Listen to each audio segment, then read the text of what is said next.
Hi, I'm Megan Price, and welcome to the NBA Carousel, a Sideline Sports Network production proudly sponsored by Score No Score app. Available for download in Apple and Google Play stores. Also sponsored by Manscaped, and check out the Inscriber online magazine where you can get all your culture, technology, and sports news provided by Sideline Sports. But let's go ahead and jump right into the show. We have our first representative, Jordan Long, who will be covering the Phoenix Suns and the Denver Nuggets this week. Hey, Megan. Hey, how are you? I'm good. All right, well, let's go ahead and jump right in. Who do you want to talk about first, the Suns or the Nuggets? I think the Suns had a better week, so we'll go with the Nuggets first off. Okay, all right, and definitely want to end on a high note. Okay, so talk to me about what's going on with the Nuggets. Well, the Nuggets Tuesday, they beat New York 132-115. Jokic did his thing, 21 points, 11 boards. Barton, 20 points. And Gordon, 19 points. Knicks, though, were paced by Randall's 20. The bench, though, is what really helped the Nuggets win. 60, they had 34. The Nuggets did. Or excuse me, the Knicks had 34. Nuggets had 61. But Bones Highland finally emerged with 22 points off the bench. So it was nice to see that. Absolutely. All right, let's slide over to the next game. You guys played the Celtics and unfortunately came up short, but it was a really close game, 102-108. What do you think happened in that game? Too many misses. And plus, it was really one-dimensional down the stretch with Nikola Jokic. For whatever reason, when he's playing well, then the whole team doesn't. He had a triple-double, 23 points, 16 rebounds, and 11 assists, but they could not stop Jason Tatum and Marcus Smart. Tatum had 24 points. Smart added 22. But the thing that really hurt the Nuggets, turnovers. And we've talked about this, that, turnovers are going to keep a team in it or keep a team out of it, and that's exactly what we saw. 21 for the Nuggets, way too many, and that's basically the story of the game. Yeah, you can look at it and we lost by 6, but it's the turnovers that were the story. Yeah, and that comes into play right there. Definitely when you have sloppy play, that's something that you regret the next day. Like, dang, I should have tightened it up right there. It was a close game, and that absolutely could have made a difference. Now, going to the next game, another close game, but you guys were able to pull out the W. Nuggets versus the Raptors this past Saturday, 110-109. What do you think happened in this game? It really came down to the end. I mean, Jokic did his thing, had 28 points and 15 rebounds, but he had a chance to, I wouldn't say ice the game, but basically made it tougher for the Raptors. Had he made the 2 free throws with 12.8 seconds, it would have been a 3-point game rather than a 1-point game. And actually, Jokic luckily saved it in the end. Raptors had a pretty nice setup going down low, and I don't know who was down low, but Jokic basically cut to their guy and blocked it and saved the game with 0.3 seconds. So really, we just let the Raptors hang around, and you can't do that. And we were on a back-to-back, so I'm going to say they were a little tired too. Very good possibility. Raptors are one of those teams that have actually excelled in the last few weeks. They've moved up in the rankings. They were in the double digits. Now they're looking at number 7 seed. They are above 500, 31-24. So a similar team to the Nuggets, I want to say, very similar, just as far as caliber. And like you say, it's one of those where you don't want to let them hang around. So completely agree about that. Coming up this week, you guys are going to play Orlando tonight. Then you play the Warriors on Wednesday. You play the Kings on Thursday. And then Saturday, you play the Kings again. And then you guys get ready for the All-Star break after that. And really, if you look at it, the Kings are a good team, young team that are going to come in and play well. The Magic, they're having problems this year. I'm not exactly sure what's going on with them, but I know they just don't have consistency. They are one of the worst teams in the NBA. And then, of course, we know what to expect from Golden State, especially since it's in their own building in Golden State. Klay Thompson and Steph Curry, they're going to have their points. You have to just contain them a little bit, and containing them might be, 20 points for each of them. You can't let them go off for 25 to 30 points. You're not going to win this game. Otherwise, Jokic is going to have to save them and play well. But you know what? It's a hard place to play. Absolutely. Now, something that we've been hearing all season long about All-Star break for you guys is not necessarily been about the All-Star break. It's been about the health of one of your players, one of your stars. Do we hear any news yet about Jamal Murray? I still hear that he's coming back March, but it all depends on if he's cleared. I know he's been shooting with the team, at least in warm-ups. He's looking pretty good. It just all depends on if the doctors clear him. We know that I don't know what basketball shape he's in, but it'd be nice if he could get cleared because we need another shooter beside Jokic. So to answer your question, it's still up in the air at this point. Okay, well, let's go ahead and slide over to the Suns. Talk to me about what's going on in Phoenix. Well, of course, we keep winning. It's surprising that on Monday we played the Bulls. Bulls are a great team, don't get me wrong. Absolutely. We were up 102-83, and actually I think we thought, oh, this game's over. We, stepped off the gas a little bit, and we got outscored 41-25 in the fourth, but still held on for a 127-124 win. Right. Exciting win for you guys. Like you said, we know the Bulls are injured, but they still have DeMar DeRozan over there just doing amazing things. Zach LaVine, he's been in and out of the lineup. We've seen him injured a couple of times, minor contusions, bruises, types of things, but nothing super serious. So we see him rest some games, and then some games you do see him, but they are short Alex Caruso. They are short Williams. So there's a couple of things going on over there, but I mean, still an extremely deadly team and could possibly knock you off of a win streak. Mm-hmm. So great win with that one. You guys turned around and on Tuesday played the Sixers 114-109, and you came out on top on that one. Let's talk about that game since it was such a close game.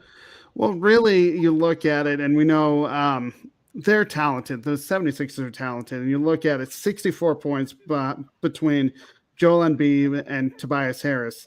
Right. Basically, that's what kept them in it. There wasn't any other starter that did much, and their bench didn't do much. But we still had Booker with 35, Bridges with 23, Paul 16 points and 12 assists. But it was the turnovers again that actually helped help us space out, and we only had 8. They had 15. But if you really want to look at it, and also the free throws.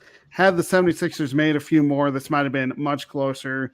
Then 114-109, but we hit 22, they hit 17. Absolutely. And then the next night, you guys ended up blowing out the Bucks 131-107. And turn around on Saturday, do the same thing against Orlando 132-105. Tomorrow, you guys play the Clippers, and it seems like the Clippers are a team. One, they were a part of the trade deadline. We saw some news happen for them. They did improve. Unfortunately, Norman Powell will be out for the rest of the year. We saw that injury happen very quickly after joining LA. And unfortunate for that, but they still have Covington and made some improvements on the trade deadline, regardless of losing Norman Powell. So what do you think needs to happen in order for you guys to win that game? Well, we're 1-1 against them. Again, we just have to defend the perimeter because they're a really good outside shooting team. And we also have to defend Zubac too. I mean, we can't let them go off. If we start turning the ball over, that won't be great. And honestly, this is a team that we've had trouble with anyway this year. So really have to defend. And I know that Chris Paul and Devin Booker, 2 All-Stars, will get it going. It's just the whole rest of the team has to as well. Absolutely. Now, speaking of All-Stars, is there anything you expect out of your All-Stars this weekend? No, I don't really. I mean, it's just, go in there, have a little fun, play well, and, whether or not they win. I can't remember if they're on opposite teams this year, but even if they are, that would be kind of interesting to see how Booker would defend Paul. But it's just more go out there and have fun. Absolutely agree. And so, like I said, you guys play the Clippers tomorrow, and then Wednesday you guys play the Rockets, and then on Thursday you guys play the Thunder. Friday, Pelicans. So they packed a few games in before the All-Star break for you guys, but not extremely tough games. So I know that's a little bit of a relief right there. What do you think? What do you think your win record's going to be this week? It has to be. It's either going to be 3-1 or 4-0. The only tough game is the Clippers. Completely agree, Jordan. Well, absolutely. Good luck on the games for both of the teams that you covered this week. Go ahead and let everybody know where they can find you, where they can follow you. and we will see you next week. You can find me here on the NBA Carousel doing either Denver Nuggets or the Phoenix Suns. Follow me on Twitter at SportsScoop1 and read my blog that I read Mondays through Thursdays and have podcasts on Fridays at sports-scoop.com. Thanks, Jordan. We'll see you next week. All right, guys, we're going to go ahead and switch over to our next representative. We have Will Vogel covering the Utah Jazz. Hi, Will. Hey, Megan. How are you? Doing good. Doing good. So we saw the Utah Jazz make a couple of moves at the trade deadline. Talk to me about that. Yes. So before the trade deadline, Joe Ingles tore his ACL and became out for the year, and that was devastating.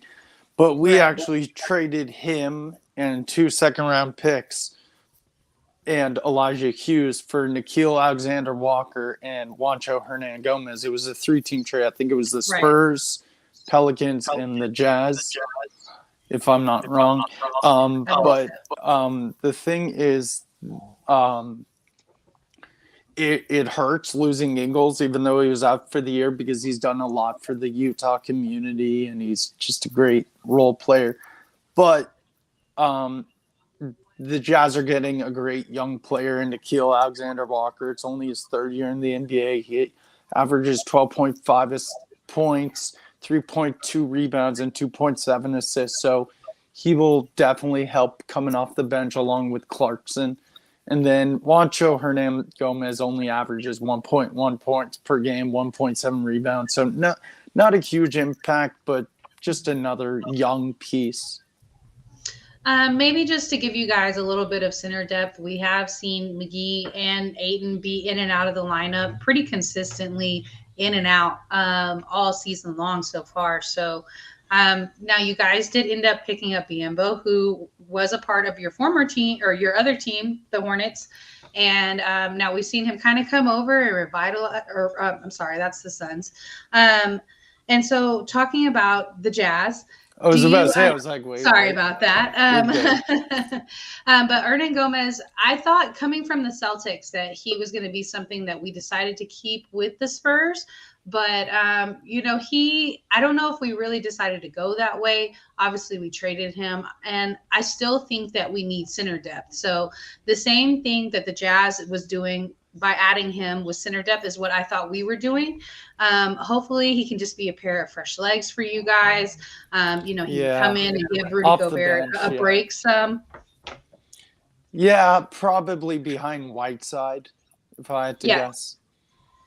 So and I enjoy Whiteside quite a bit. I can't believe he's still in the league, but he still makes an impact. So good for him. Absolutely. So let's talk about the games that you guys had this past week. You played the Knicks on Monday and came out on top 113-104. And then you turn around and played the Jazz on Wednesday, or the Warriors on Wednesday, and you were victorious with that one, 111-85. Let's talk about that game. Obviously, it was almost a blowout, not quite, but almost a blowout. Let's talk about that game some. Yeah, the Warriors game was huge. We stopped their winning streak at 9. Right. So, yeah, the Warriors actually were 35.9% from the field and 37.2% from 3. So that's crazy when you have Klay Thompson and Steph Curry, even though Steph Curry shoots a lot during the game. But Bogdanović had 23 points. Mitchell had a double-double. Conley had 13 points. And Whiteside had 17 rebounds off the bench. Wow. Clarkson had 13 points off the bench, and Forrest had 11 points off the bench. So an overall great team effort. And do you feel like they were maybe a little aware of Donovan Mitchell a little bit? Obviously, they held him to 14 points. He did perform a double-double. But do you feel like they double-teamed him in that game to kind of help contain the points? That's what I'm guessing. All right. That's what I'm guessing. All right. So you guys play the Rockets today, and then you play the Lakers on Wednesday. And then right before the All-Star break, you guys play the Mavericks. So I want to say probably the Mavericks is going to be your toughest game right there. And what do you think you guys need to do in order to win that game? Against the Mavericks, it just stopped Luka Doncic. I think it'll be a Mitchell versus Doncic show, but I still think we'll come out on top because we got Rudy Gobert and we got good bench depth, and Luka doesn't have Porzingis anymore. He doesn't have a really good big man. He doesn't really have a second option besides Spencer Dinwiddie, but he needs a big guy, so I think it will bully them in the paint. But I think we'll go 3-0 this week. I don't think Rockets are going to be tough. I think the Lakers are having some woes, still trying to figure things out if they do. And then the Mavericks. But it could be a 2-1. What about Boban? Now he's a little bit of center depth. But I think Gobert can shut him down. He's not a big scorer like that, but just his size automatically, like that's a presence right there. I think Gobert can stop him though. Okay, I like that take. Let's go ahead and talk a little bit about the All-Star game. What do you think is going to happen out of your players and participants in the All-Star weekend? I think it's great to see Mitchell and Gobert again be in it.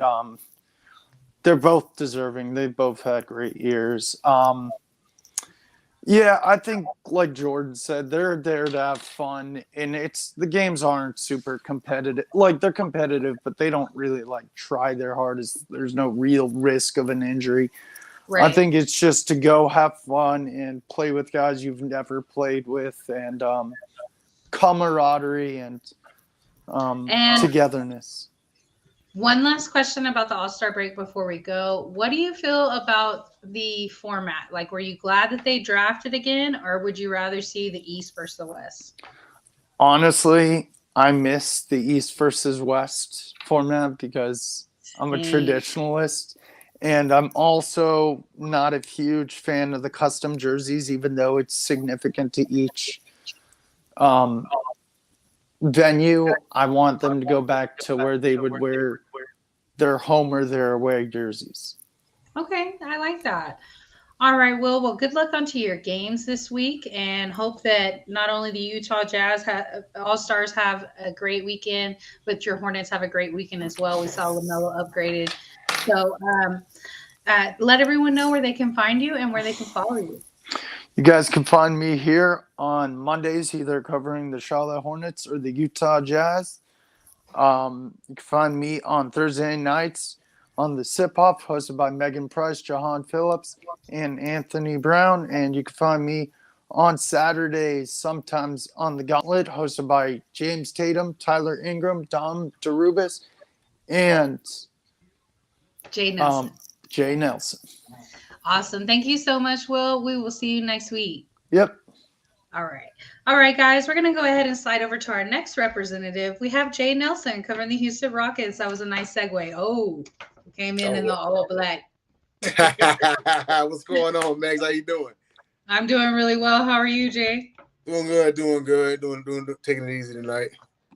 All right. Well, talk to me about your Rockets and what you guys have going on. Whew. Still struggle, still growing pains, but my team's been hanging in there. And such. We've dropped straight games to the Pelicans was last week, but I think that actually is, and I know that it happens to Rockets, but the Pelicans are getting better. It's slow, but they're getting, better and better, and they just added CJ too, so right. Yeah, it's about to be nuts. I think that was the missing piece right there, But as far as Houston goes, we got a tough, a real tough next 3 games. So okay. Well, let's talk about those upcoming games that you have coming. You got one tonight, right? Yes, we do. We do face Utah. That one right there. We are at Utah. Utah and Houston historically is just going back and forth, could go either way. But Utah's hot right now. They're trying to move up in the standings. Houston's just kind of seeing, we're just kind of seeing where everybody's at. I like what Kristner Wood has been doing. He's been a consistent one on the team. He's averaging 17.7 points per game and 10.3 rebounds per game. So he's averaging a double-double, Right, yeah. I think he has the potential to up and those assists up and not average a triple double, but it's a matter of time he's gonna get one. Even though he's not depending upon the dish to rock like that, but I mean, I just see it coming. Like one of these days, he's gonna have like a crazy assist stat for a game. It's like, wow, you're supposed to be down low, dude. What are you doing? Right. But no, I really, really like Christian Wood. I really do. I'm happy that he brings back big man ball and such, and he's the one consistent out there. I know Jalen has his moments where he's trying to find his rhythm, trying to find his legs, but post injury, he actually has been doing his part, and I'll get to him in just a little bit. Now we also got the Suns. Oh wait, I'm sorry, I wasn't done with Utah, but we have to find a way to slow Spider down. He's averaging 25.4 a game. Gobert and Wood under the rim is going to be the true matchup of the night. I'm telling you. You got a guy that's averaging 10.3 rebounds per game against Gobert, who's averaging 11.4. So it's going to be a battle of the boards tonight. Okay, I like that. And I honestly feel like, excuse me, that Gobert gets beat a lot, and and definitely in that mode there in the lane, and so. Right. You guys have the ability, like he's already averaging 10 rebounds. Like you have the ability to have a big game right there. Like I don't really feel like Gobert is the one that has showed out this season. I do feel like Utah, they obviously have the ability to win games. They're still in the top 5, but I don't feel like they're that same team that we saw last season. No, they aren't, and maybe it's because Spider was out for a little bit this year. And while he was out, everybody else kind of caught up. Right, yeah. But the good news for Utah is it's only the first. It's just closing in on the first half of the season. So the second half, we'll see what's going on. If they can stay healthy, I can see them going up to like a 3 seed. No higher, but I can see them like taking a 3 seed. And that would be good for them, But the next one, we got Phoenix. And, D-Book's averaging 20. That's the game I'm scared of the most probably because it's Phoenix. Right, yeah. He's averaging 25.5 points per game. JaVale McGee averaging 4.6 rebounds per game. I think Wood can get him under the rim, but then now that's everybody else because, it's Phoenix. You know what I'm saying? Right. Then we got the Clippers. Reggie Jackson's averaging 16.6 points per game. Zubac is averaging 5.4 rebounds per game. So, again, I can see Wood winning another rebound battle. Okay. It's just a matter of everybody else, and especially – the Clippers have been the cardiac Clippers, Yes, I agree. So if we find ourselves in the league, we need to hang on to it because we saw, and I know they're the Wizards, they lost Beal, they're kind of like done for the season. But when you're up 25 on somebody, you're supposed to close the door. Now, with that being said, I'm not taking nothing away from the Clippers. It's just going to be a testament to the Rockets. If we get a lead like that far or close to it, we need to hold on to it because we've seen what this Clippers team can do when they're down. Right, yeah. Absolutely agree. And then you guys finish out your week before the All-Star break playing Orlando, which can be an interesting matchup as well.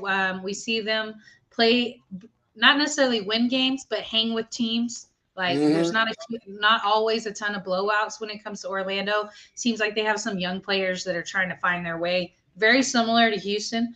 So do you feel like this is a winnable game for you guys? And do you feel like, once again, that post matchup, is that something that Jalen Green can handle? It's something that he can handle. Right now I kind of see the Rockets, the Thunder, and the Magic on the same plane. They're all a bunch of and the Pistons. They're all a bunch of young guys trying to find their way. Right. And I think that's apparent with any player is granted, you can coach them, but at the end of the day, if they're going to be a superstar, if they're going to produce, they have to find their way, know. And it's superstars just trying to find out what's best for them and what's good. I feel like Wood has, and I'm not sitting here saying that he's an all-pro or anything like that just yet, but I think he's on his way. He is finding it. He knows that he can be a defensive nightmare when he wants to, but definitely a rebounding nightmare. Right. And so bringing that full circle there, do you feel like he's going to do something in the dunk contest? He is your one participant in the All-Star weekend. Do you feel like this is one of those moments where he finds his star quality? But Jalen Green, absolutely. I'm not going to sit here and punch out no guarantees. I'm no Spike Lee or anything like that. But Jalen Green, if you go and look up some clips, he has been a highlight reel this year. I think that, and I know there's actually, the dunk contest is like kind of 20% strategy, Right, yeah. I mean, make the dunks. 20% shicey voting. Yeah, exactly. Anyway, but but absolutely, I think that he's. I'm not gonna call him the second coming of Stevie franchise, but I think Jalen Green stands a good chance to win the dunk contest, and that would be that'd be a huge morale booster for the team. Absolutely. Well, good luck on your games this week and the festivities, the All-Star weekend. Hope that Jalen Green's able to pull it out. Being he's a Texas team right now, I'm definitely rooting for him to win it. Let everyone know where they can find you and where they can follow you. All right. You can find me on Monday nights right here at the NBA Carousel hosted by the Queen of Hoop, Megan Price. Also, you can catch me on a sip-off. Either y'all been on there. Either I'm in the crowd talking noise, chiming in, or I'm on the panel. But that is hosted by Megan Price, my boy A.B., Anthony Brown, and Jahan Phillips. That is Thursday nights at 8:15 Eastern Standard Time. And also, last but not least, you can catch me as co-host of the Gauntlet Podcast. That's co-hosted by myself, Don DeRubis, Tyler Ingram, and James Tatum, bringing you some of the best whip around in sports, mostly football, but we do dab into other things. We've been having a really growing following as of late, and much appreciated to everybody that has tuned in thus far. And please get your friends, call your mama that got a cousin, that got a baby daddy. Come on and check us out on Saturday nights, Eastern Standard Time, start time at 7:15. Shout out Craig Davis, Marshall Hill, my Unconventional Kings fam. Shout out J.B. Ellis, the Godfather. Thanks for having me on. Jen, I see you. Ooh. Peace out, Bo Holzman. All right, Jay. Thank you so much. We'll see you next week. All right, guys. We're going to go ahead and slide over to our next representative. We have Cool McCain covering the Milwaukee Bucks. Megan, what's up? How are you? I'm good. Ready to get into it. Awesome. So talk to me about your Bucks. Well, injury front's biting us again. Giannis is out with a rolled ankle for the night. George Hill is out. Pat Connaughton's had to have surgery in his hand, so he's out indefinitely. We're hoping to get him back before the end of the season. So those are three pieces we're going to definitely be missing tonight. But, the show's got to go on. We're not the only team that's had injury problems, so just got to figure out a way to get through it. He actually rolled the ankle in the loss to Phoenix. We ended up losing that game 131-107. That explains why he only had 18. It's funny because that was actually a game where Middleton put up 21, which, it's about what you get from Middleton, somewhere between 21 and 25. Drew Holiday also had 21. Portis only had 11, and then Giannis was the only other person to score in double digits with 18. So that kind of explains what happened with that game and, pretty much how we lost that. Seems this week 131 was the number. We beat the Lakers 131 to, I believe, 117. And then we turn around, 116. And then we turn around and lost 107 to 131. But in that 131 to 116, when a couple of differences, Giannis had 44, 8 and 14, so a double-double. Middleton had 21 again. Portis had 23. Drew Holiday only had 15. And Grayson Allen had 12. So he had a little bit more. The points were a little bit more spread out, and Giannis was more dominant. Obviously, the Lakers are not what a lot of people expected them to be. So not I'd say a signature win, but you take wins where you can get them. Absolutely. And then you guys turn around. Had to play the Suns. I know that's tough. 131 to 107. And then tonight, you guys are playing the Trailblazers. It's a close game at the moment, 23-25. Talk to me about the game tonight. You just got to find a way to win. Everybody just got to go out there and take shots. I mean, you're going to have the other all-star on the team. This is your night to step up. And Chris Middleton, you got to play defense. You got to go hard. Portland's a lot younger than they were a few weeks ago, but they're a little bit more athletic too. They're not really playing for anything, so they have no reason to be tight, no reason to be concerned. They decided to have a good time and see if they can eke out a win. So Milwaukee, these are the type of games that they have to win.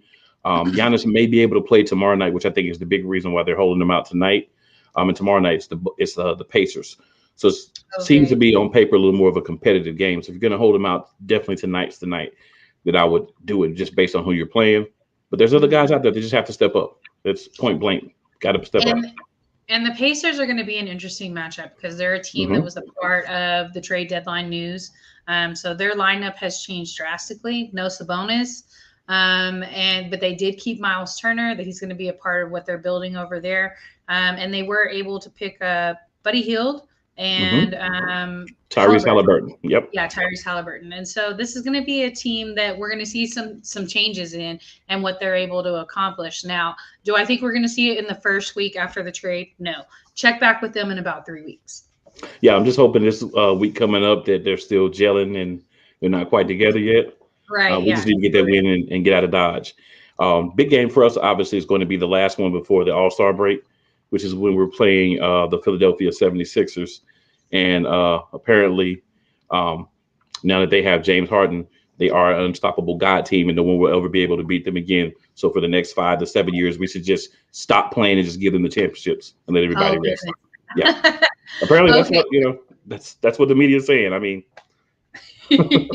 well, so I do think the Sixers have absolutely improved. At this point, we don't know how Harden is going to gel with them. So when I say that they've improved, I mean that they took a player that actually plays and is going to show up for games, and he's able to fill in for somebody who was refusing to show up. So automatically you improve no matter what, because you get a player that's going to play compared to a player that's not going to play. So, absolutely they have made some improvements. Not ready to call them the championship team, but we will see. I definitely think that they're getting close to that. It is going to be a very tough team to beat. And so this is going to be I think we're going to see Harden this week. So while we won't see him in the All-Star weekend, we will see him play basketball this week. So this is going to be a game where you guys are going to have to make a statement. Well, I actually disagree with you. I think Philadelphia is the one that has to make the statement, because at the end of the day, they're below us. So you got James Harden. That's great. He comes in, he does his thing. And I've said before, if he's the right version of James Harden for what they need, the facilitated version, yeah, he's going to make them a better team. But who's going to hit those shots that Seth Curry was hitting? Who's going to be the backup center? So there are holes that are now in Philadelphia that were never there because they have James Harden. And also, I feel like, personally, from watching experience, we haven't seen James Harden rise to the level in the playoffs and take a team and go to a championship round, win a championship. So my thing is this: until he does that, I'm not going to knock him, but I'm going to say he hasn't done it yet. Obviously, Joel Embiid, an MVP candidate, is probably, we're going to say the second best player he's played with. He's not better than Kevin Durant, period. So I'd say he's probably the second best player that he's played with. He is a center, so that gives him a different dynamic. He's never played really with a dominant center before. So we'll see how it works, but I'm not ready to crown him as a championship. And I think they need to come out and they need to make a statement against Milwaukee, because Milwaukee are the champs. So until they lose, they're the team that you need to make a statement against. I can absolutely agree with that. And do you think anything is going to be productive out of you guys out of the All-Star weekend? What can we expect to see out of your All-Stars? Well, Giannis is going to be Giannis. Hopefully his ankle injury is not serious. If he feels like he doesn't need to play, I wouldn't have a problem with him withdrawing and letting another young guy take that spot and just watching and enjoying. Chris Middleton should do what Chris Middleton does. He'll get hot. He'll go on a little run. He'll play a little defense in the fourth quarter if he plays in the fourth. That's pretty much my expectations for those two guys. Obviously, there's not a lot of defense in the All-Star game, so not really expecting that. Personally, I can't stand the format. I don't even watch the games anymore because I can't stand the format. You're drafting. You have the East, you have the West. Doesn't matter if one's weaker than the other. The best players from the East, the best players for the West, go out there and play. As far as the jerseys go, just do some type of alternate version of the jersey for the hosting team. That's all you have to do. Whoever's hosting, the home team gets the white, the away team gets the color, or vice versa, however you want to do it. And it doesn't have to be exactly, but like an alternative version of that city's jersey. Very simple way to solve all the problems. I completely agree. Do you think Do you like this? Are you a fan of this format of what they have going on where they draft, or do you feel like there was a better format? I can't stand them drafting. Now, I don't have a problem with that for the Rising Stars game, but for the All-Star game itself, I can't stand that. And I definitely wish they just go back to East versus West. I completely agree with that. All right, cool. Go ahead and let everybody know where they can find you, where they can follow you, and good luck on your games this week. Appreciate it. Of course, here on Monday nights, Thursday nights on the Sip-Off, you can follow me at Cool McCain.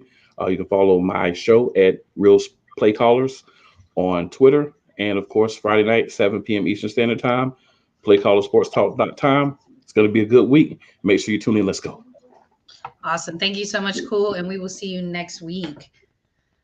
All right, guys, we're going to go ahead and slide to our next representative. We have Detroit Dom covering the Pistons. Yo. Hey, Dom, how are you? I'm all right. Another winless week, so we won't talk. Who was it in the steroid trial? Was it Mark McGuire or Rafael Palmeiro where he was like, I'm not here to talk about the past? I think it was Mark McGuire, wasn't it? I think it was Mark McGuire, yeah. So I'll be Mark McGuire on that note. Forget all last week's games. Don't even want to talk about them. It's depressing. It's another week without a win. I want to talk about our trade. Absolutely. Let's talk about the trade first. As we talked about earlier, we saw some of these teams blow up their lineups, and you guys were able to pick up Bagley. Talk to me about that, and what does he add to your team? Well, let me break it down in two parts. What I know he brings and what I hope he can bring. I know he brings some much-needed length, some rebounding, at least some physicality, and dear God, I hope some defense. I'm tired of losing games 138 to 105, 141 to 112. Right. I like Kelly Olynyk, and I like Isaiah Stewart's energy, but Kelly Olynyk he's not a defensive presence, and Isaiah Stewart, God love him, he's 6'8" playing center. So we finally have a real center. Right, and he's 6'10", Bagley. He's 6'10". He's got a wingspan of 7'1". So I mean, he's a big guy, definitely big hands. He's going to be a presence, and even if he's not necessarily the person to bring a ton of points right there, that size right there is going to be a difference for y'all. What I hope he can bring is a chip on his shoulder, a better attitude, more consistent work ethic, a strong desire to resurrect his career. Like at this point, I look at him as a bit of a reclamation project, which oddly enough, different position, but at this stage in his career, he reminds me a lot of Josh Jackson, who we traded to get him. And like he's really got to turn around. You're talking about Marvin Bagley was a number 2 overall pick in 2018. And he made the all-rookie team. His career started out very impressive. Unfortunately, every year since then, points, rebounds. I mean, he's not a big assist guy, but blocks too. He's gone down statistically in every single category, every single year. Now he's dipped down, below 10 points. He's not starting regularly. He didn't start tonight. I think he's got like 6 points off the bench. But is that something that we attribute to Sacramento and their problems? And then, obviously you're not an Alvin Gentry fan. And so is that contributing Alvin Gentry's not an Alvin Gentry fan, but keep going. I love that. Okay. Yeah. You know what Alvin Gentry is? A paycheck stealer. Oh, I was definitely shocked when that's who they hired to replace Walton. Like, really? He must have dirt on, how many teams has he coached by now? 6, 7, 8 teams? Yeah. He's got dirt on that many owners or GMs because you knew after his first 2 or 3 jobs, like, this guy's not a good coach, but he just keeps getting jobs. I don't understand it. So do we attribute the problems going on with Bagley to Sacramento, the coaching, or do we attribute this to an actual decline? Because he's only 22 years old. Right, yeah. I forgot he can't. He only played 1 year in college, right? I was looking at all his, particulars today. I'm like, oh, he's only 22? Right. I don't know exactly I think it's more of a him problem than a Sacramento problem because Josh Jackson was the same kind of thing. Like, he came out kind of like gangbusters when he was a rookie. And then as time went on, like people started to question his work ethic and his attitude. And, when that starts to happen, maybe you fall out of the rotation. Right. And, when you're on, like Sacramento hasn't been any good in several years. Neither has Phoenix until very recently. So it's like when you see a lot of turnover with the coaching staff and the roster, it's real easy to lose your spot in the rotation. You get a new coach that just doesn't like your game for the style of offense that he runs. I don't know. I think it's a combination of all those things with Bagley. So hopefully, like I said, he can turn his career around here, because I'm kind of going to miss Josh Jackson, and I really like Trey Lyles. Like, he was one of our best bench players. Absolutely agree. When I saw that name go across, I was like, really? They got rid of Trey Lyles? Like, I could kind of see Josh Jackson. I mean, I know you like him, but I kind of see that. But Lyles, I mean, he'd been doing some things for y'all. Yeah, I figured for sure that Josh Jackson could be on the move, because unfortunately, he's kind of continued to be the same thing in Detroit that he was in Memphis for that half year they had him, and for the whole time he was in Phoenix. He'll come out one night and like either get a spot start or get hot off the bench, and it's like, whoa. Sometimes Josh Jackson looks like a potential all-star. Other times he's just, like I said, lacks focus and effort. Sad to see him go, but I was kind of ready to turn the page, and Bagley was someone we definitely needed. Unfortunately, there's someone else that is still on the roster, and the trade deadline is passed. Jeremy Grant. All right, so you guys are playing the Wizards tonight. Wizards are up 73-68 with about 4.5 left in the third. So still a completely competitive game right there. Yeah, Cade's back too. You said Cade is back? He is back. I didn't even know until I looked at the box score. Awesome. Love to see that. It's not being broadcast here locally in Detroit. I was having to cast it from my phone. That's strange. It's garbage. And then so your top Bally Sports, you're garbage. Well, you know what? And I used to feel that exact same way about Fox Sports, because that's who they are. Same people. Well, and Mark Cuban owned a stake in them, or maybe still does. I'm not sure, since the merger or the sell or whatever. And so in this area, you couldn't get Spurs games. It was just Mavericks games. So then let's see. Tonight, you guys, is high score tonight is Saddiq Bey with 21 points already. And then later this week, you guys will play. I'm sorry? Full slate. Wednesday, Thursday, Saturday, Sunday, we've got games. Right, absolutely. So Wednesday, you guys play the Celtics. We know that's kind of an interesting matchup for you guys. And then you have Cleveland on Thursday, and then the Celtics again on Saturday. So talk to me about that, and which game do you anticipate being the toughest game? Now, I know you've only got 2 opponents, but 3 games.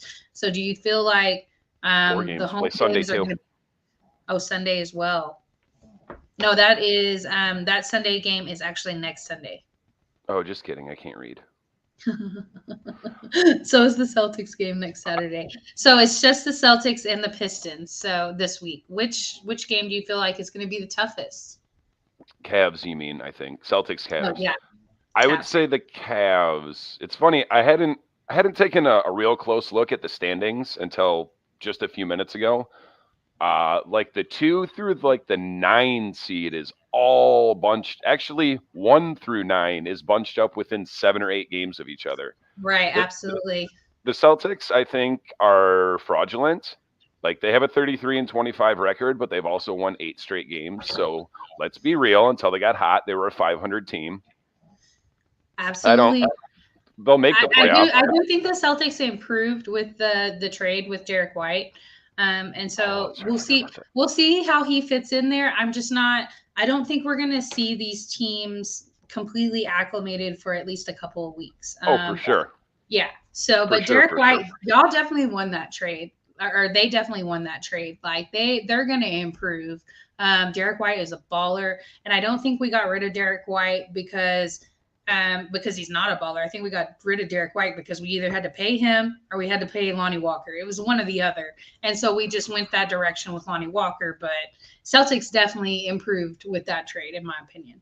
At least you made a decision and did what you had to do, unlike our GM. And like we're gonna end up. Rarely happens at the trade deadline for us. We're not that team. So. No, yeah, usually not. We're gonna end up trading Jeremy Grant at the trade deadline next year for peanuts because he's going to be an expiring contract. But I don't even Well, want to good talk luck about on it. your games this week, and let everybody know where they can find you and where they can follow you. Absolutely. You can find me here on Mondays on the NBA Carousel, hosted by you, the Queen of Hoops, at 8 p.m. Thursdays, I occasionally guest star on your other show, The Sip Off, at 8:15, co-hosted by Anthony Brown and Jahan Phillips. Fridays on YouTube at 7. Just kidding. Thursdays at 7. Kneecap biting with Jeremy B. And then, of course, Saturdays at 7 p.m., the Gauntlet Podcast, hosted by James Tatum, myself, Jay Nelson, and Tyler Ingram. Come check us out. Thank you so much, Dom. Thank All you. right, guys, we're going to go ahead and slide over to our next representative. We have Steve Shawanda covering the Brooklyn Nets this week, and we have Jen that's going to be doing this interview real quick.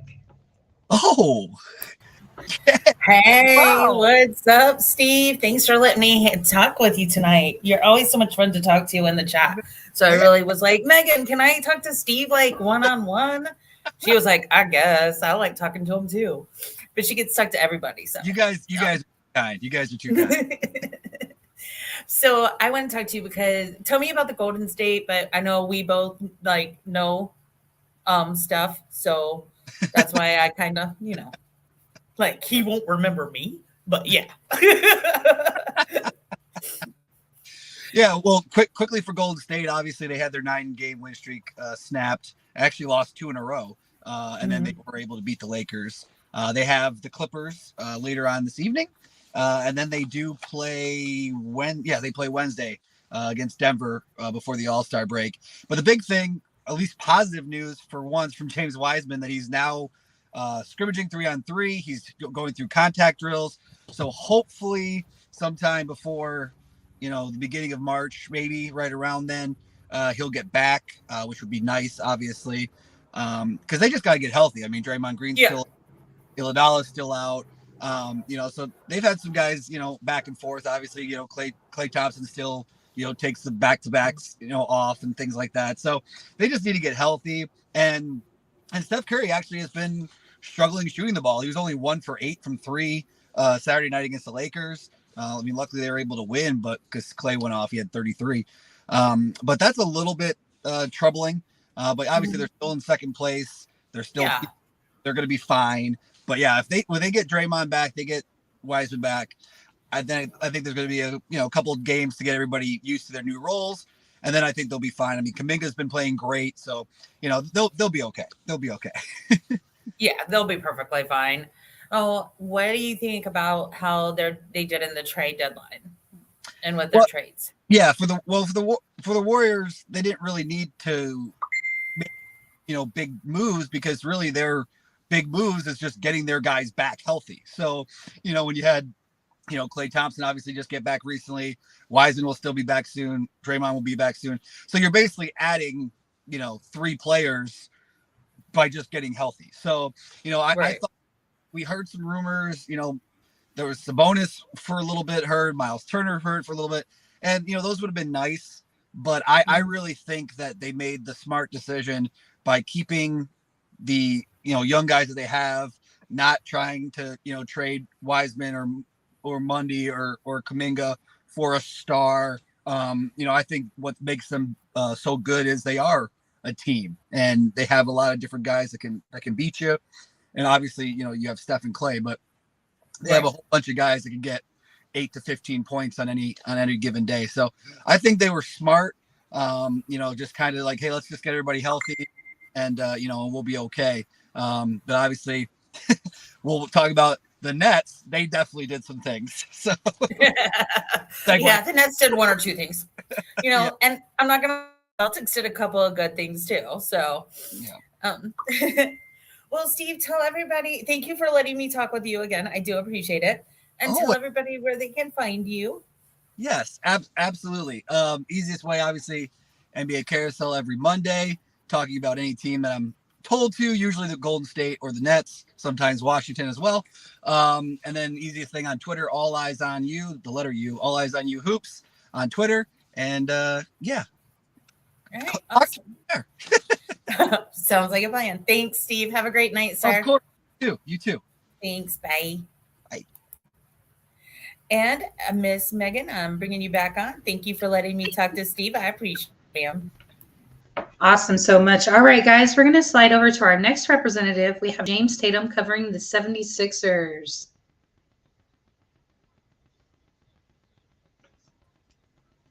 Hey, James, how are you? I'm doing well. Thanks for asking. How are you doing tonight?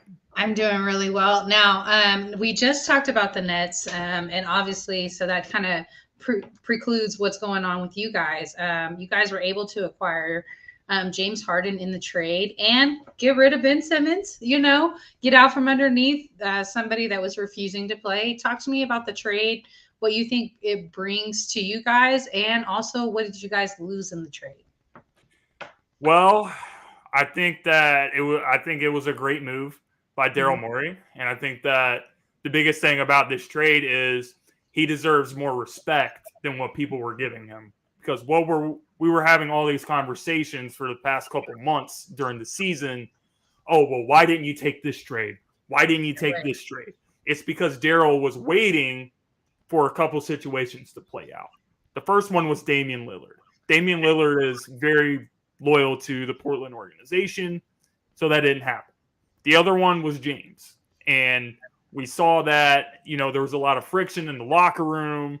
Kyrie Irving kind of, they really didn't get along with each other for obvious reasons that I could go on and on about. But eventually, Daryl knew that this was going to happen. But I think it's great for our team. I think it's good for their team as well. I think that what they're really lacking is defense. And, as much things I could say about Ben Simmons, he's a great defensive player. Yes. And Seth Curry, it's going to hurt to lose him. Great shooter, 40%. From three this season. And even Andre Drummond was doing very well as a backup five for Joel Embiid. But at the end of the day, we saw that in the playoffs where this team can go without like another superstar that's capable of carrying their own weight. And James is capable of doing that. I think that he doesn't have as much pressure on him as he did back in the day in Houston when he was the man playing with a guy like Embiid. So I think that the pick and roll offense is going to be really good with those two. I think that James being an elite perimeter scorer is going to take a lot of pressure off of Embiid inside. And then, James is also very good at playmaking, setting other guys up for open shots as well. Okay, and so to kind of delve into James Harden now, obviously we heard somebody say that, Embiid might be the best player that he's actually teamed up with. Not as good as KD, but James Harden's role was so different on the OKC offense at that time. Like he was not your number one scorer. So to me, I don't necessarily kind of consider that the same type of comparison. But any of the players that he had in Houston, do you feel like Embiid is a better matchup with him particularly? Much better. I mean, Joel, he's dominating every single night. We saw him have a 40-point triple-double against Cleveland, who's one of the best defensive teams in the league. So, James is going to be able to just throw the ball into him inside. And then when, 2-3 guys come crashing down on Embiid, James is going to be wide open. Other guys on the team are going to be wide open. And that brings me to my next point. I really feel that a guy like Tobias Harris probably benefits from this trade more than anyone else, just because he now becomes that third option. And in that role, I think that's where he can really excel compared to, being the second option before the trade happened and Ben was obviously sitting out. Absolutely. Completely agree. Okay. So you guys, who do you guys play this upcoming week? We have the Boston Celtics and the Milwaukee Bucks. And we got one more team. And the Minnesota Timberwolves and the New York Knicks. And that takes us into All-Star break. I think that the biggest challenge is the Milwaukee Bucks, defending champs. Giannis and Embiid, they've had a lot of battles together. So two of the best players in the East. So I definitely think that's a game on the schedule that I personally have circled. I think we can handle business against Boston. I think we can handle business the rest of the way. Go into the All-Star break and then come out, get James Harden acclimated during that time, And then when we come out of the All-Star break, I think that's where we're really going to see how this Embiid and Harden duo is really going to work. Absolutely. And then, so do you expect anything out of your All-Stars this weekend?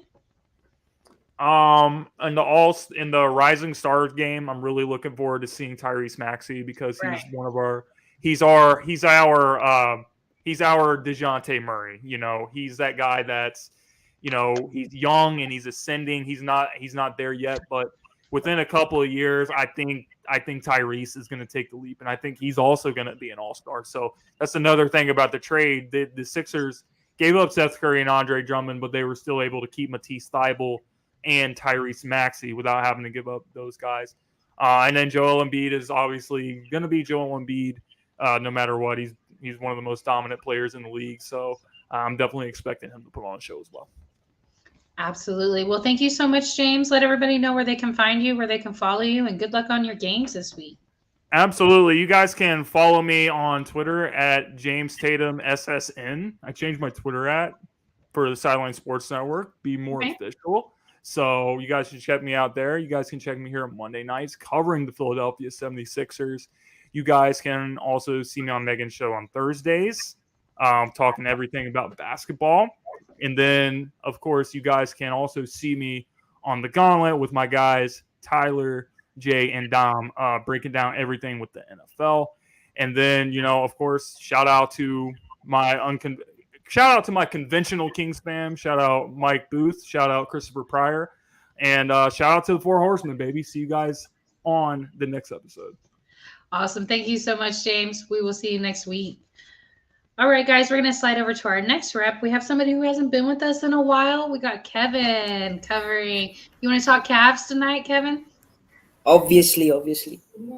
Awesome. So glad to have you back on the show. We saw you guys be in the news as far as the trade deadline. It happened a few days before the trade deadline, but you guys acquired Caris LeVert from the Indiana. Talk to me about that, and then just generally what's going on in Cleveland. First of all, really sorry for not being so regular with the show. I've got a lot of academic responsibilities with me, so busy with that. Coming to the Cleveland Cavaliers, obviously, we had a lot of dearth in the point guard or the guard position in our team with the injuries of Colin Sexton, Ricky Rubio. So we traded out Ricky Rubio and bought in Caris LeVert. And the main addition we have is, first we needed a secondary ball handler behind Darius Garland. Caris LeVert gives that a bit kind of skill for us. He is not a consistent 3-point shooter, but he can be streaky at sometimes. And also he's a very good at rims as well. So, you know, when you talk about, you know, Caris LeVert, who was with Jarrett Allen in Brooklyn Nets. So they was reunited again. So that particular pairing comes in, and then you have got Lauri Markkanen, Kevin Love, all of these forwards and 3-point shooters are coming out for us, pairing alongside Caris LeVert. So they have got good wings shooters and good kick out passes receivers for us. So in that ways, Caris LeVert can become our scorer as well. He's a good playmaker as well. And he helps us with a lot of point in paint domination as well. So with that, Caris LeVert has been an addition for us. Other than that, Darius Garland has a breakout season. Previous season, I was not so positive on Darius Garland, but then the main issue for me with Darius Garland was that he was not so consistent with his numbers. It was always in and out between Colin Sexton and Darius Garland. But now when you see him, he's been constantly taking up the team, constantly taking up the scoring, constantly taking up the playmaking side of things. And he has flourished under Ricky Rubio. So Darius Garland has got a good breakout season as well. Yeah, I know that loss of Ricky Rubio just with the injury and then deciding to go ahead and trade him after that injury.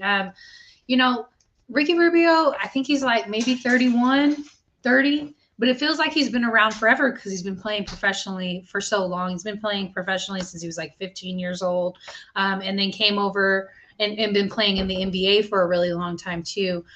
Recently, we've heard him say that once his kids get in school, that he planned on retiring from the NBA as well. Do you feel like that was part of the reason that you guys went ahead and decided to go ahead and trade him? He was having a almost career reviving season, and then he had such a serious injury. I would say more than thinking of retirement. Ricky Rubio is more of a veteran presence in the locker room. He gives that experience he has. So trading away him to the Indiana Pacers, I believe. Right. So it's a very young team, and Rick Carlisle does not have a lot of veterans around him. So considering that, and they are rebuilding right now. So it's not always that you need to always have young players in the team. You need some kind of veteran presence in the locker room, the leadership, which Ricky Rubio has been giving to a lot of players, whether it's Devin Booker in Phoenix Suns, or to Colin Sexton and Darius Garland here in Cleveland Cavaliers, or to any other team which he has played to. He has been a veteran presence everywhere. So considering that, moving to Indiana, assisting Rick Carlisle there was, I guess, one of the reasons he was treated there, and also the obvious injury which was taking up a lot of cap space for us. Absolutely agree. And while he was a veteran experience for you guys as well, we've seen Kevin Love have a better season this year than last year. So you guys already have a veteran presence within Kevin Love, and you were able to keep him. This week, you guys will play Detroit on Thursday, and then tomorrow you have the Atlanta Hawks. So obviously the Atlanta Hawks is going to be the tougher team out of those two, but they've had their struggles this season too. What do you anticipate out of this matchup? Mainly, I would like to see, I haven't seen a lot of Cavaliers games, but whenever I've caught up with them, there have been a lot of defensive lapses, and putting up against someone like Trae Young, Darius Garland and Trae Young. That is the one-on-one matchup I'm looking forward to as well. I've been very impressed with the numbers of Kevin Love. So here I really want to see if he comes back. Hopefully, I guess he might play, and then his 3-point shooting and his scoring has increased. So I would like to see that more as well. Also, the breakout star, the rookie of the year candidate, Evan Mobley. One of the biggest breakouts for us. So I'm looking forward to him as well, because reading a lot about his mobility on the floor, defending 1-5, and playing that center with the ball man skills. So looking forward to him as well. So yeah, that's it. Awesome. Well, congratulations. You guys have moved up into the number 3 seed, and Jarrett Allen will be filling in the All-Star game for James Harden. So congratulations on that as well. Let everybody know where they can find you and where they can follow you. Sure. You can find me on Twitter as Somani Kevin. You can find me on Instagram as Kevinichi, or just Google up my name and you will find a lot of works done by me. So, and I hope I get regular with Sideline Sports Network on Mondays with NBA Carousel, talking about Cleveland Cavaliers. I really did not expect Cavaliers to go this big, but we did not. No one took it. Last year when you stuck with them all season, and you really followed those games, so I'm so happy that you guys are having a much better season this year. Thanks for coming on, Kevin. We'll see you the next time that you're available. Sure. Thank you. Absolutely. All right, guys, we're going to slide over to our last representative. We have Jacob Kristner covering the Sacramento Kings. How are you doing tonight? How are you? Well, I'll tell you this, I'm a bit sad myself. I'm going the other way. As the sideline people and everybody else knew, I had Philadelphia 76ers winning it all from like the minute they got. You did, yes. And then they had to go pick up James Harden, and it's over. It is over. Gone. It's over. The only way it's not over is that they figure out how to snap his hamstring for the rest of the year. So then Joel Embiid. No. He is the LeBron free throw of big time playoff performances. And it is my biggest issue of it. And before I go into Sacramento, I'm sorry. My biggest issue with it is the fact that you have every single time you get someone like him, you get hero ball. You're forcing hero ball out of a Kyrie, not Kyrie, but Kevin Durant. You're forcing hero ball out of other people because he cannot play in big moments. He has shown 8, 10, 12 years of this. He has definitely shown some issues, especially in the postseason. We've seen him be completely excellent during the regular season, and then the postseason comes, and we've seen James Harden disappear. So absolutely. Now we saw your team actually blow up their lineup. Well, somewhat. You guys were able to keep a couple of people, but other than that, you did blow up your lineup. You got rid of Bagley, went to the Detroit Pistons. Yep. You guys traded Halliburton. You traded Halliburton and you traded Buddy Hield, which we knew Buddy Hield was on the trade block all season long. We thought that all year. Yeah, so we kind of anticipated that coming. Which Buddy Hield, he's a excellent player. And it is an improvement for the Indiana Pacers, but you guys received Sabonis in return. Like, that's the huge news right there. Like, y'all got a big name over there. What are y'all going to do with it? Well, so far it's pretty good, but I'll tell you this. I have to wonder what he's thinking, because he went from absolute obsessive basketball in Indiana to basketball board in Sacramento. So far they're happy. And as far as the team goes, I mean, you look at the last 3, 4 games, 5 games even before him. Alvin Gentry's got him moving the ball. They have between 26 and 29 assists every single time. So they're building something. They're building something there. What he wants to get. Remember, I was telling you about a teacher. You know, about bringing a teacher in there when you have a team that's trying to learn how to win. Well, there it is. And absolutely. And now you've got yourself a team that the 3 or 4 people are starting to play. Right. They're making plays, starting to get better. But hard. And I'll say this. Remember I said this on Twitter, and someone reminded me. Like, I was wondering, what is a 13th place team like Indiana and a 13th place team in Sacramento doing, trading with each other? That was a never before. They were just going to give everything up for draft picks a long time ago. Right. Realize both are in the 10th spot within about a game and a half, 2.5 games of the 10th spot.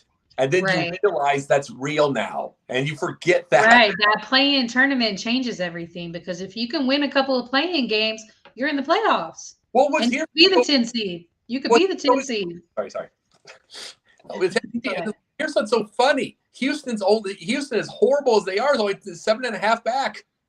If they found any way at all to get hot, they're 10th, and they're 12 and like 44 or something along those lines. Right. And I expect San Antonio to do it before Houston, but we got an all-star, so no, I completely understand what you're saying. It's like that's for your team, but what I'm talking about is it shows what that 10th seed is doing. Right. These horrible teams are not going to just give up draft picks and give up anything or give up players anymore. They're going to play for that one spot. Never know. And that was the point of the play-in tournament, to make it still interesting until the end of the season. And I personally enjoy it. I understand why, from the coaching point of view or the players' point of view, like, you earn the 8 seed, you earn the playoff appearance, but this still keeps it interesting no matter what. And I feel like we're going to see a lot less of the workload management. And so hopefully that's what we see, is less of that. Now, for you guys, you play the Nets today. That's underway at the moment. It is 74-61 with the Nets up. We've got Sabonis with 7 points. We got De'Aaron Fox with 19 points. And then you have Mitchell with 13 points. Do you think you guys will be able to pull out a win on this game? No, I don't, because that's the one thing. They're 11 in a row. They lost 11 in a row, and it's time. Right. And plus the fact, one of the biggest things about the Nets right now, the fact that people are looking at them from there, but they started this losing streak with the team, like with Harden and everybody else around, and then Harden, and then all that. They've got a new team right now, and I believe they're going to get hot late. It's like, I truly believe now they get hot late, because it's like you got a defender and a passer, and you're using, and you're basically using when Durant's going to get back. Durant's going to come back. He's going to come back quick. And then you got half of Kyrie. So Simmons isn't playing, but that big factor in the trade right there, Seth Curry has 23 points on you guys right now. Of course, and he's a shooter. And remember, people say Steph, now Seth too. Agree. Absolutely agree. You know, the Kings by themselves, they might be 10th. Who knows? But yeah, it's like that thing. But right now is Sabonis is about to say going to have to get more help because he's going to get annoyed with another one. You do need one more piece. Absolutely. I think if you guys could bring in now, I do think De'Aaron Fox should be your second option. He's definitely earned that. With you guys, and obviously that's who y'all are bringing. You had some good players, and you decided, hey, we're going to run with Fox, and this is going to be the new face of the team as we move into our next phase. So he earned that number 2 option, but you definitely need a third option. You need one more name to throw in the mix there. We're not going to see it this season, and then you got one more game this week. You got the Bulls on Wednesday, which tough. They're tough, but they're almost half injured. Their starting lineup is like half injured at the moment. They're tough with the half injured. I mean, they are. It's absolutely. Like I remember watching them last year with Billy Donovan's first year after dealing with Boylan. Nothing like seeing a coach that calls a timeout in the middle of a fast break. Oh man. Yeah. Horrible. But it's like, he's horrible. But no, after seeing that, I was watching. I'm like, this guy's got something going, and it's like 31 and 41. But I'm like, this is real. He had something seriously going with that team. It's like there was a little bit of inconsistency, but oh well. And it's like now they are hot. And even guess what? If they're losing a little bit, even if they're half injured, that's going to be dangerous at the end of the year. Because absolutely agree. They're going to come back and they've high tempo. Caruso will be back. Caruso will be back. Williams will be back within, probably like 6 to 8 weeks at the most, right at the end of the season, going into the postseason. So you're absolutely right. Like Chicago is going to finish really, really strong. And I wasn't sure about Billy Donovan myself. I felt like Chris Paul really kind of got him that coaching nom, in my opinion. But he moved on to Chicago, proved me wrong. And I will admit that I was wrong about that, and he's doing excellent over there. So, the biggest thing you got to realize, number one, is there's not a whole lot of shoes to fill when you have Jim Boylan, who that is all correct. Jim Boylan is a defensive-minded person who did not know how to lead anybody. Right. It's like the Bulls literally had the most steals and most blocks and stuff like that with him, and it's like that was just his defensive mindset. But he didn't know how to lead anybody. He micromanaged everything. So you have nothing when if Billy Donovan is replacing Popovich, if he's replacing Spoelstra, if he's replacing those, that's one thing. But when you're replacing that, you don't have a whole lot of pressure. And in truth, you really don't. Absolutely agree. Well, good luck on your games this week, and hope you guys are able to kind of vibe and gel together and decide exactly what direction you're going to move forward after the All-Star break. Let everybody know where they can find you and where they can follow you.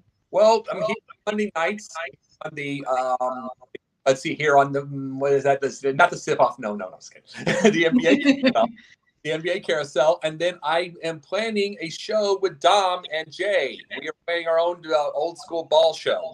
So cool. We're working on that and working on the days on that. We're going to be talking about that really soon. And I'm planning a gambling show with another one of our thing with Inscriber Magazine with a person. So we're working on that. Plus, I've got my writings, of course, and everything else.